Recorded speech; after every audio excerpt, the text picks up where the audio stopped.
오늘의 비유는 사실 너무너무 유명한 그런 비유이죠. 예수님의 비유 중에서 가장 또 분량이 긴 비유이기도 하고요.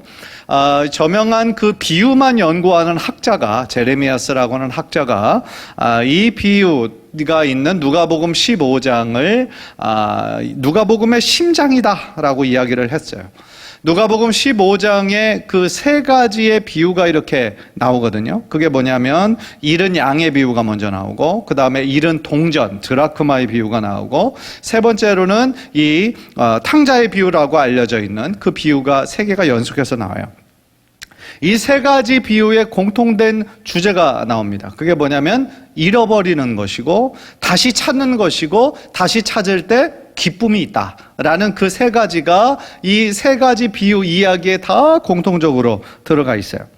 그런데 한 가지 이 비유를 우리가 다시 한번 살펴보면서 좀 질문해야 될 것은 뭐냐면, 이 비유의 주제가 단순히 탕자의 이야기인가라는 거예요. 둘째 아들에게 지금 포커스가 되어 있는 그런 이야기인가? 역사적으로는 다 그렇게 알고 있었거든요. 그래서 탕자의 비유라고 우리가 알려줬잖아요. 잃은 아들의 비유, 이렇게 이야기했잖아요.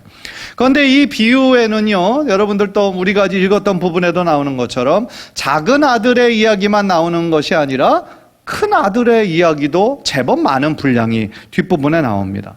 그래서 실제로 어떤 신학자는요, 이 이야기의 주인공은 큰아들이지 않는가, 이런 질문도 한 적이 있어요. 그래서 이 비유를 기뻐하지 않는 형의 비유, 거기에 더 예수님의 어떤 마음이 있는 것이 아니었을까, 그렇게 제시하기도 합니다. 그런데 중요한 거는요, 이 둘째 아들의 비유든 큰아들의 비유든 물론 다 아들의 이야기가 나오지만, 사실 이 이야기의 중심을 이루고 있는 사람은 두 아들이 아니라 아버지인 거죠. 아버지. 특별히 기다리시는 아버지. 그래서 제가 그전에도 이 기다리시는 아버지의 제가 좀 중심을 둬서 말씀을 한번 나눴던 적이 있어요. 그래서 오늘 우리가 좀 이거를 좀 새로운 관점에서 한번 좀 살펴보기를 원하는데요. 오늘 설교 제목으로 삼았던 것처럼 아버지와 이 두 아들의 이야기를 한번 좀 동시에 한번 생각해 보자는 거죠.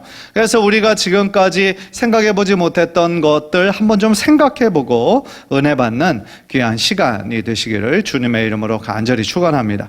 먼저 이 비유를 누구를 들으라고 예수님이 하셨을까? 그걸 한번 좀 생각해 볼 필요가 있어요. 그래서 누가복음 15장 1절 2절을 보면 예수님이 이 비유를 하셨을 때 그 주변에 누가 있었는지가 나오거든요. 1절 2절 보세요. 모든 세리와 죄인들이 말씀을 들으러 가까이 나오니 바리새인과 서기관들이 수군거려 이르되 이 사람이 죄인을 영접하고 음식을 같이 먹는다 하더라 했어요. 지금 예수님 주변에 두 부류의 사람이 있는 거예요. 첫 번째 부류의 사람은 누구예요? 세리와 죄인. 두 번째 부류는 누구예요? 바리새인들, 서기관들. 전혀 다른 종류의 부류들인 거죠. 그렇다면 여러분들 생각에 지금 예수님의 마음에 이 두 부류의 사람들이 다 있는데 이 비유에 지금 두 아들이 등장을 하잖아요. 그러면 이 세리와 죄인들은 어떤 아들을 생각하시면서 이 비유를 말씀하셨을까요? 여기서부터는 좀 힘드신가? 둘째 아들이겠죠. 이게 일단 딱 그렇게 생각해 봤을 때, 그 당시에 이제 세리와 죄인들은 성경의 그 도덕법, 을 잘 지키지 않았던 사람들이거든요. 그러니까 종교적인 유대인들이 잘 지키던 어떤 정결 예식법도 이 세리들과 죄인들은 잘 지키지 않았다라고 그러죠. 그러니까 어떻게 보면 좀 허랑방탕한 사람들이 바로 세리와 죄인들이었죠. 그렇다면 바리새인과 서기관들은 어떤 아들에 해당될까? 바로 큰 아들에 해당되는 거죠. 자라면서 율법과 전통을 고수한 사람들이죠. 성경도 공부하고 또 나름대로 잘 지키려고 노력하고 성실한 사람들이 바로 어떻게 보면 이 이야기에 등장하는 큰 아들이고, 당시 유대인의 관점에서 봤을 때 바리새인과 서기관들은 그런 사람들이었을 거라는 거예요. 그런데 1절을 보면 세리와 죄인들은 지금 예수님께 대하여 어떻게 하고 있어요? 말씀을 들으러 가까이 나갔어요. 세리와 죄인들은. 그런데 종교적인 바리새인과 서기관들은 어떻게 했습니까? 죄인들의 그런 모습을 보고 지금 수군거리고 있다, 이 말이죠. 그러니까 이 사람은 예수님이죠. 이 예수님이 지금 죄인을 영접하고 음식을 같이 먹는다 라는 거예요. 그래서 그것으로 수군거리는 거예요. 수군거린다라는 거는 정죄한다는 얘기예요. 판단한다는 얘기죠. 그러니까 당시 음식을 같이 먹는다라는 것은 오늘날 우리들이 하는 것처럼 별로 친하지도 않지만 그냥 음식 같이 먹을 수 있어, 이렇게 생각하는 개념이 아니에요.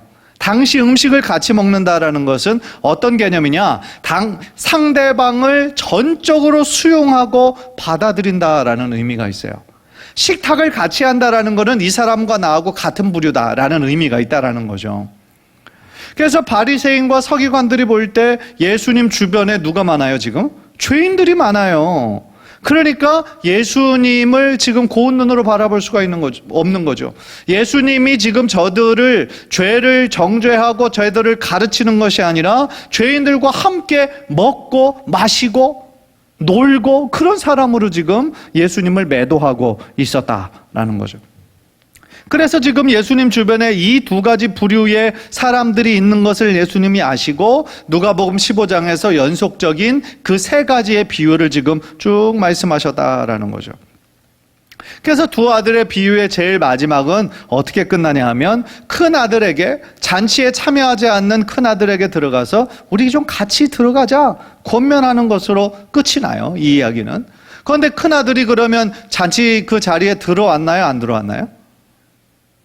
모르죠, 답은. 왜냐하면 거기에서 열린 결말로 끝나요. 들어왔는지 안 들어왔는지 우리는 몰라요.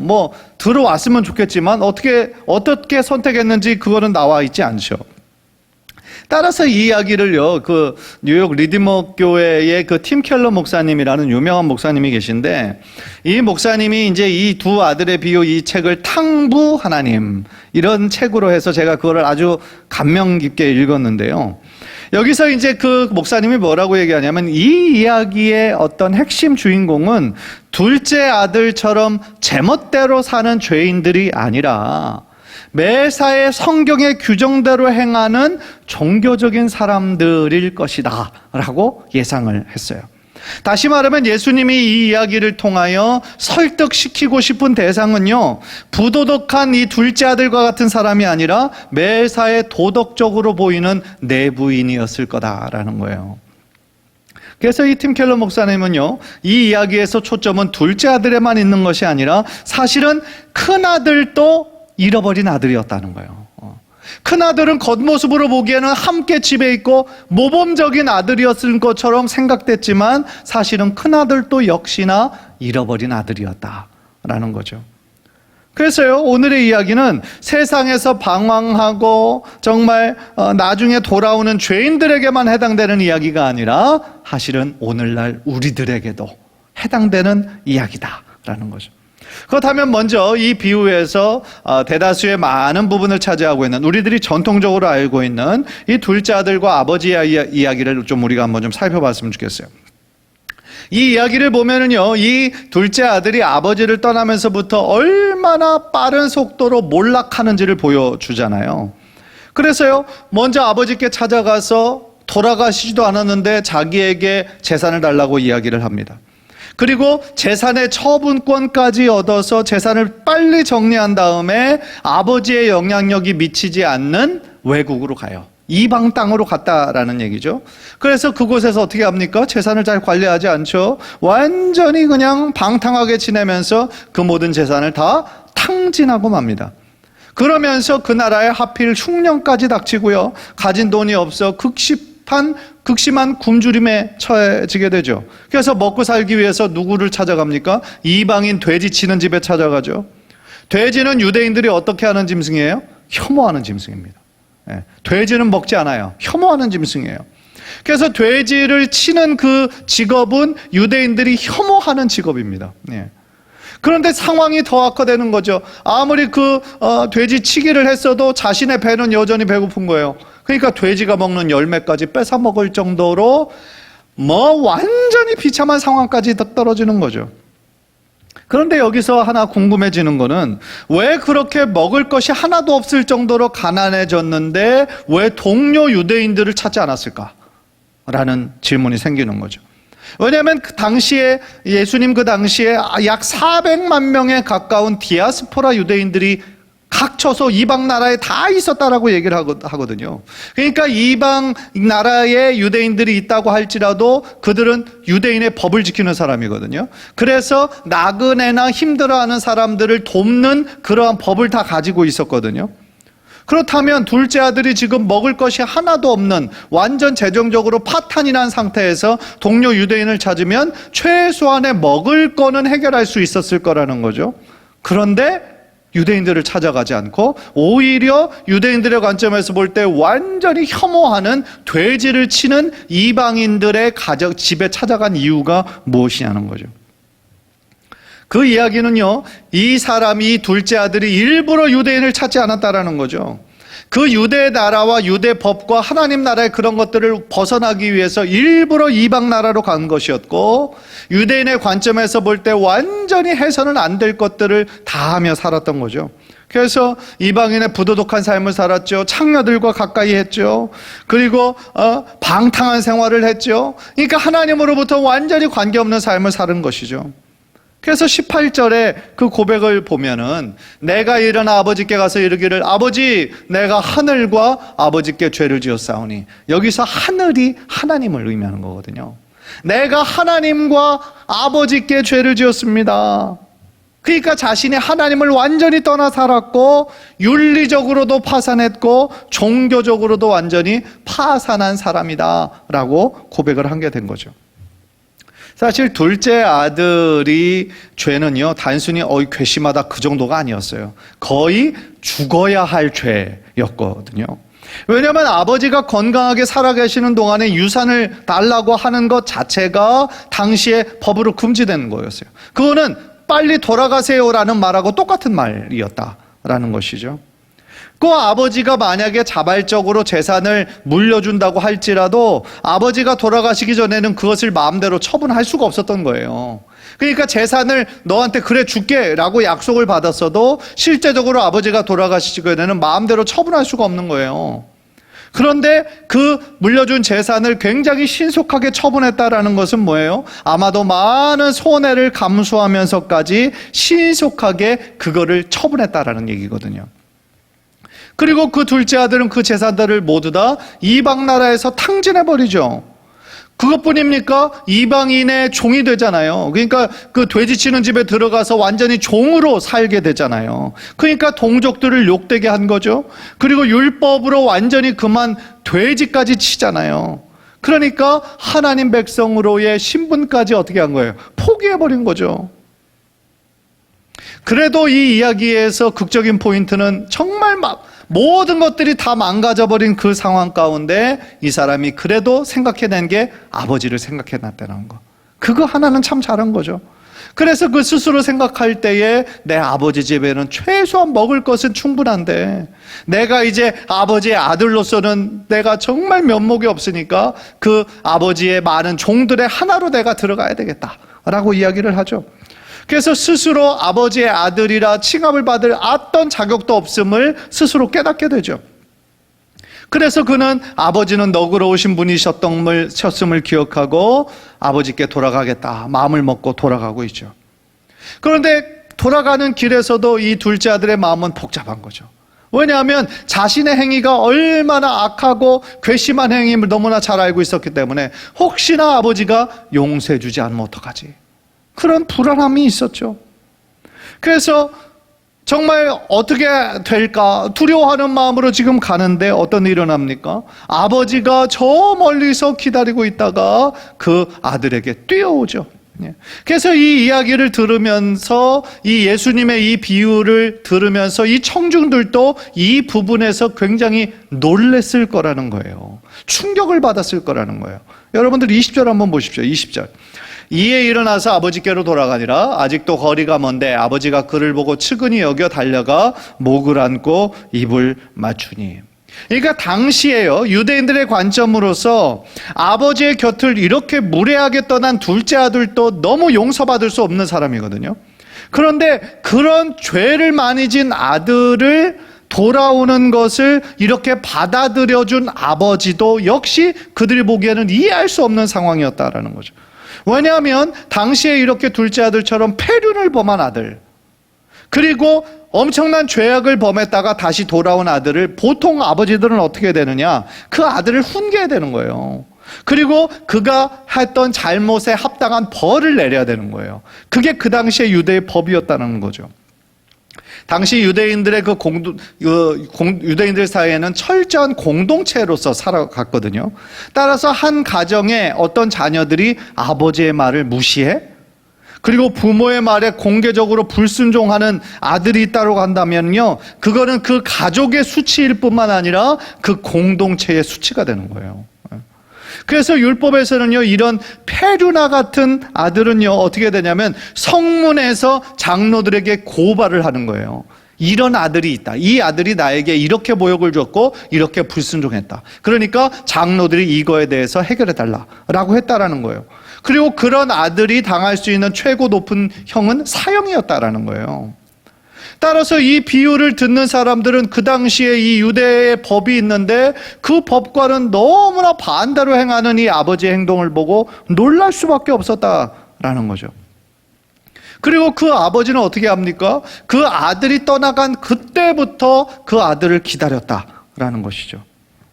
그래서 그 둘째 아들이 이방 나라에서 완전히 방탕하며 그렇게 살아갈 때 아버지는 계속해서 그 나간 아들을 그리워하고 언제 돌아오나 하루속히 자신에게 돌아오기를 기다리고 있었다라는 거예요. 그런데 여기서 얘기하는 그 아버지가 바로 누구를 상징하고 있는 걸까요? 예수님은 바로 하나님 아버지를 뜻하고 있는 거죠. 어떻게 보면 이 자리에 있는 우리들 모두도 우리들의 어떤 행함은 그대로 우리를 정죄하지 않으시고 우리가 하나님께 돌아오기를 애타게 기다리셨던 하나님 아버지의 그 사랑으로 인해서, 그 자비하심으로 인해서, 그 용서하시는 마음으로 인해서 지금 우리가 용서를 받고 하나님의 자녀가 될 수 있는 은혜를 입은 거 아니겠어요? 따라서 우리가 아무리 죄를 짓고 세상에서 방황한다 할지라도 우리가 그것이 잘못되었음을 깨닫고 아버지께로 돌아오기만 하면 아버지는 넉넉한 품으로 우리를 다시 안아주신다라는 것이죠. 그리고 아버지는요, 아들을 보자마자 목을 껴안고 입을 맞춥니다. 그건 무슨 뜻이에요? 용서했다라는 거예요. 이미 아직 아들이 자신의 입으로 자신의 죄를 고백하기 전에 나를 품꾼의 하나로 써주세요 라고 말하기 전에 이미 아버지는 그 아들을 자신의 아들로 다시 받아들이는 거예요. 그래서 가장 좋은 옷을 입힙니다. 손에 가락 반지를 끼웁니다. 발에 신을 신겨줍니다. 아들 신분을 완전히 회복시켜주는 거예요. 그러니까 아들의 입에서는 나를 품꾼 중에 하나로 써주세요 라고 말하기도 전에 이미 아버지는 그 아들을 용서하고 그 아들의 지위를 완전히 회복시켜 주는 거죠. 그리고 아버지는 종들에게 명하여 큰 잔치를 베풀죠. 동시에 이런 잔치를 베풀면서 어떤 사람들을 지금 초청하고 있어요? 그 동네 모든 사람들 다 초청하죠. 그래서 동네 사람들이 그 아들을 정말 괘씸하게 생각하고 우리 마을의 수치다라고 생각했던 그 사람들, 깨어졌던 관계를 그 잔치를 통하여 다른 사람들에게 알리는 거죠. 내 사랑하는 아들로 다시 지위가 복귀됐다. 그러니까 깨어졌던 관계를 다시 회복하기를 원하는 마음으로 큰 잔치를 지금 배설했다라는 거죠. 그래서 24절을 보면 그 잔치에 모인 모든 사람들에게 이렇게 선언하잖아요. 이 내 아들은 죽었다가 다시 살아났으며 내가 잃었다가 다시 얻었노라 하니 그들이 즐거워하더라. 그들 마음에는 괘씸해하고 이런 죽어야 될 아들이라고 생각을 했는데 그 아버지가 그 모든 유대법을 초월해서 그 아들을 있는 모습 그대로 사랑해주고 복권시켜주고 그런 모습들을 보면서 그 동네 사람들도 그 모습으로 인하여 즐거워했다, 회복했다라는 것이죠. 사랑하는 성도 여러분, 우리들 주변에 둘째 아들처럼 여전히 방황하는 사람들이 많이 있을 수 있죠. 심지어 우리도 예수님 믿기 이전에 세상에서 방황했던 적이 있으셨을 거예요. 마음대로 하나님을 떠나고 세상에서 깨지고 실패하고 그러다가 하나님께 크게 한 대 맞고 고난 가운데 있다가 정신 차리고 그때서야 하나님께 돌아오는 사람들이 있죠. 그런데 중요한 건 뭡니까? 우리가 어떤 죄를 지었든지에 상관없이 어떤 큰 죄를 지었든지 작은 죄를 지었든지 상관없이 하나님은 우리들 모두가 정말 그 죄의 모습을 버리고 하나님 아버지께로 돌아오기를 지금도 기다리고 계신다라는 것이죠.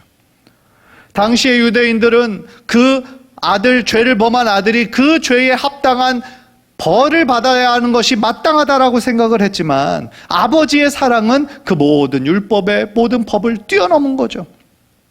사실 우리를 얼마나 사랑하시면 자신의 사랑하는 아들 독생자 예수 그리스도의 생명까지 우리들에게 주셨겠어요. 참 우리의 머리로는 도저히 이해할 수 없는 사랑이고 측량할 수 없는 사랑인 것이죠.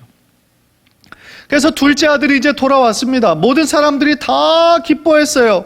깨어졌던 관계가 다 회복이 됐어요. 이제 이 이야기가 끝나면 해피엔딩으로 끝날 것 같아요. 그런데 모든 사람이 행복해하는데 딱 한 사람만 행복하지가 않은 거죠. 누구였죠? 큰아들. 그래서 이 비유의 후반부는 이제 큰아들의 이야기가 나오는 거죠. 큰 아들과 아버지에 관한 이야기가 후반부에 나오는 거죠. 그래서 이 비유를 보면은요, 이 작은 아들과 큰 아들은 여러 면에서 대조가 되거든요. 둘째 아들은 이방인의 땅에서 방탕한 생활을 하고 그냥 완전히 실패해서 돌아오는데, 큰 아들은 지금 어디서 돌아오는 거예요? 밭에서 일을 하다가 돌아오는 거예요. 즉 그는요, 큰 아들이니까, 그리고 아버지의 밑에서 지금 있으니까 법적으로 아버지가 돌아가시면 이제 모든 후견인 그 법적인 그 재산을 다 이 아들이 지금 물려받게 되는 거죠. 그런데 아버지가 살아계신 동안에는 그 재산을 물려받을 수가 없다고 얘기를 했잖아요. 그러니까 모든 소유권이 여전히 아버지께 있음을 인정하고 아버지를 위하여 지금 성실히 일하다가 밭에서 지금 돌아오고 있는 거죠. 그런데 밖에서 돌아오면서 이게 평상시에 못 들었던 막 떠들썩한 소리가 들리는 거죠. 잔치의 소리가 들리는 거예요. 이게 웬일인가 싶은 거죠. 그래서 일하는 한 사람을, 일꾼을 이렇게 불러가지고 이게 뭔 일이냐 그랬더니 나갔던 둘째 아들이 돌아왔다. 그래서 아버지가 그 둘째 아들을 위해서 이렇게 큰 잔치를 베풀었다라는 이야기를 들어요. 그러니까 이 큰아들은 아들이, 나의 동생이 돌아왔어? 그럼 빨리 가서 만나야 되겠네. 그게 아니었죠. 그의 마음이 완전히 뒤틀어져 버립니다. 그래서 너무나 화가 나 있는 상태로 그 잔치에 참여하려고 하지 않죠. 그래서 그 이야기를 들은 아버지가 어떻게 합니까? 둘째 아들에게 했던 것과 똑같이 이제 맏아들에게 또 나가는 거예요. 아버지가 맏아들에게 가서 이야기합니다. 그런데 만약에 이 큰 아들이 그런 마음으로 그 잔치에 이렇게 억지로 이렇게 끌려 들어왔다라고 한다면 그 잔치에 흥겨웠던 분위기가 한순간에 완전히 깨져버렸을 거예요. 왜냐하면요, 이 아버지가 배설한 큰 잔치에 지금 큰아들이 들어오기를 거부하고 있다, 화를 내고 있다. 그거는요, 지금 어떤 행위냐면은 아버지의 권위를 무시하는 행위예요. 그거는 당시 유대법에 자기 동생을 거부하는 행위예요. 그리고 그 잔치에 참석했던 모든 사람들도 다 거부하는 행위인 거예요. 다시 말하면 둘째 아들이 자신이 아버지와 함께 생활할 수 없다라고 돌아가시기 전에 그 모든 재산을 가지고 처분해서 이방 나라에 가서 방탕해서 다 처분한 것, 다 방탕한 것도 큰 죄였는데 이 형의 행함도 역시나 큰 죄악이었다라는 거죠. 왜냐하면 아버지의 권위에 대한 도전이었고 동시에 아버지에게 수치를 주는, 왜냐하면 아버지가 지금 큰 잔치를 배설했는데 그거를 지금 부정하는 모습은 그 아버지에게 수치를 주는 그런 행동이었다라는 거죠. 따라서요, 아버지가 동네 사람들이 모여있는 곳을 떠나서 지금 돌아오기를 원치 않는 그 큰아들에게 달래기 위해서 그 집 밖으로 지금 나갔다라는 것도 역시나 당시의 유대인들이 관점에서는 이럴 수 없는 거라는 거죠. 그래서는 안 된다라는 거죠. 그런데 그 아버지는 또 그 잔치에서 그 큰아들을 찾으러 나가는 거죠. 그래서 자신을 타이르기 위해서 그 아버지가 지금 이야기를 하는데 여전히 큰아들을 내 마음에는 이것이 이해가 되지 않는 거예요. 그래서 아버지에게 두 가지 불만을 지금 다 표출을 합니다. 첫 번째 불만은 뭐였냐면 악행을 저지른 동생은 이 아버지의 이 호의를 받을 자격이 없다는 거예요. 그래서 30절이죠. 아버지의 살림을 창녀들과 함께 삼켜버린 이 아들이 돌아오매 이를 위하여 살찐 송아지를 잡으셨나이다. 그런데 이 지금 큰아들이 그 둘째를 호칭하는 거를 지금 뭐라고 얘기하고 있어요? 이 아들이 돌아오매. 아버지의 살림을 창녀들과 함께 삼켜버린 이 아들이 돌아오매. 그러니까 지금 뭐예요? 자기 동생이라 여기지 않는 거예요. 경멸하는 거예요. 그리고 둘째로 지금 이 아버지에게 뭐를 지금 불평을 하고 있습니까? 자신의 아들이 그 동생이 돌아온 것에 대해서 큰 잔치를 베풀어 준 거에 대해서 아버지의 그 마음을 이해하지 못하는 거예요.